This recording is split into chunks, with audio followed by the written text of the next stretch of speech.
55 წლის კრიმინალური ავტორიტეტის აფეთქება რამდენიმე საათის წინ სცადეს ოზურგეთში ზვია ჯინჭარაძის მეტსახელად ჯუმათას მანქანაზე სავარაუდოდ ასაფეთქებელი ნივთიერება იყო დამონტაჟებული, რომელიც მოქმედებაში დისტანციური მართვით მოიყვანეს. ზვია ჯინჭარაძე გადარჩა ის მანქანასთან რამდენიმე მეტრის დაშორებით იყო, ამიტომ სიცოცხლისთვის შეუთავსებელი დაზიანებები არ მიუღია. პირველი ინტერვიუ ჯინჭარაძესთან პირველებმა ცოტა ხნის წინ ჩაუწერეთ, ის ამ წუთებში თბილისში გადმოყავთ სამკურნალოდ.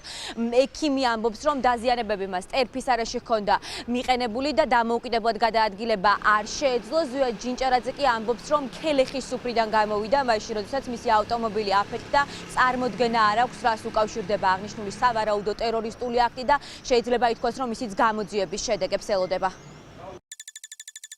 არც კი ვიცი, короче, მაიცახია რაღაც აფეთქდა რა თუ არა მანქანიდან ეგრევე სამართლობაში წამოვიყოთ. კარგათა ვარ, ფეხი მაქვს დაზიანებული, პროსტა ტერფი მაქვს დალეცი.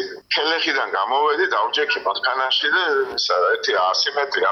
და რაღაცა პეთქა ხვაზე ხარ და აირბაკები გაიხსნა ისინი.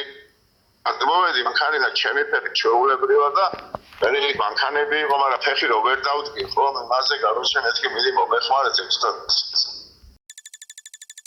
სიცოცხლეს საფრთხე არ ემუქრებოდა, ტერფიზულები ქონდა დაზიანებული და თვითონ უნდოდა თბილისი და კერძო საკუთარი მანქანით წავიდა თბილისში. თქმა უნდა ჭირდებოდა, მაგრამ თვითონ გამოთქვა სურვილი, რომ თბილისში მიჩერნიაო და წავიდა თბილისში.